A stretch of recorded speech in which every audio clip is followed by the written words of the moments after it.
بسم الله الرحمن الرحيم.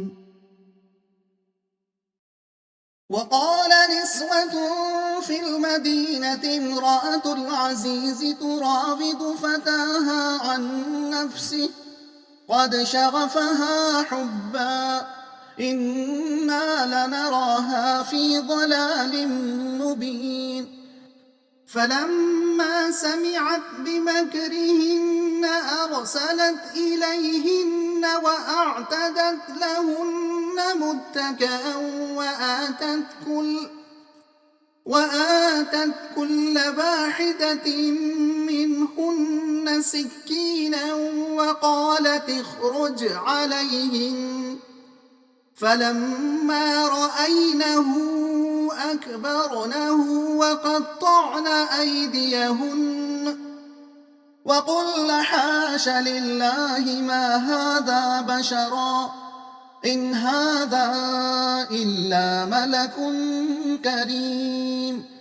قالت فذلكن الذي لمتنني فيه ولقد راودته عن نفسه فاستعصم ولئن لم يفعل ما آمره ليسجنن وليكونن من الصاغرين. قال رب السجن أحب إلي مما يدعونني إليه وإلا تصرف عني كيدهن أصب إليهن وأكن من الجاهلين. فاستجاب له ربه فصرف عنه كيدهن إنه هو السميع العليم. ثم بدا لهم من بعد ما رأوا الآيات ليسجننه حتى حين.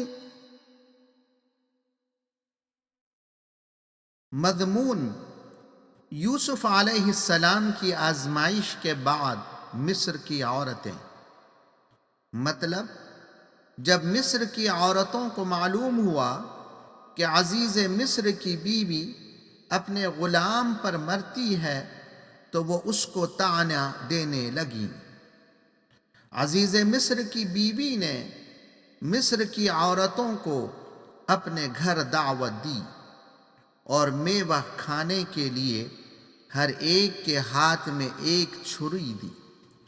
جب وہ میوہ تراش کر کھانے لگیں تو یوسف علیہ السلام کو سب کے سامنے بلایا گیا.